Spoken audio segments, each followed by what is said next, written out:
चक्कर आना। पेशेंट आकर कितनी बार हमें बोलता है कि मुझे चक्कर आ रहे हैं और हमको मेडिसिन ढूँढनी पड़ती है कि कौन-सी मेडिसिन इस केस में दी जा सकती है। तो hello and welcome, I am doctor Swati और आज मैं आपको बताने वाली हूँ एक लाइन के सिम्पटम से हम कैसे पता कर सकते हैं कि ये मेडिसिन इस केस में हो सकती है। सो द पहली मेडिसिन है पोनियम। अगर पेशेंट आपके पास आके ऐसा बोलता है कि जब मैं बेड पर लेटता हूँ और उसमें ही टर्न करता हूँ, एक करवट से दूसरी करवट ले रहा हूँ या फिर मैं सडनली अपना चेहरा घुमाता हूँ या फेस घुमाता हूँ, तब मुझे चक्कर आता है, तो ऐसे केस में हम सोचते हैं पोनियम के बारे में।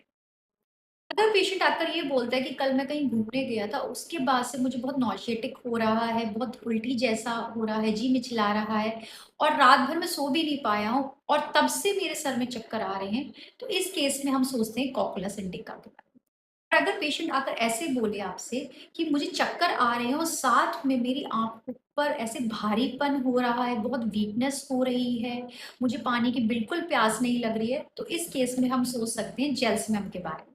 अगर पेशेंट ये बोलता है कि चक्कर तो आ रही है लेकिन साथ में मुझे बहुत स्वेटिंग हो रही है, बहुत वीकनेस हो रही है, ऐसे हिलने का मन भी नहीं कर रहा है, बिल्कुल ठंडा पड़ गया हूँ, तो ऐसे केस में हम सोचते हैं टैबेकम के बारे में। अगर पेशेंट ये बोलता है आपके पास आकर कि जब तक मैं लेटा हूँ, तब तक मैं ठीक हूँ, लेकिन जैसे ही मैं मूव कर रहा हूँ, मुझे चक्कर आ रहे हैं, मेरा मन करता है बस मैं एक ही पोस्चर में लेटा रहूँ, मुझे हिलना नहीं है बिल्कुल भी। तो इस केस में हमारे पास मेडिसिन होती है ब्राउनी। तो ये 5 होम्योपैथिक मेडिसिन्स आप सोच सकते हैं अगर आपके पास पेशेंट आता है वर्टिगो के लिए, यानी कि चक्कर आने के लिए।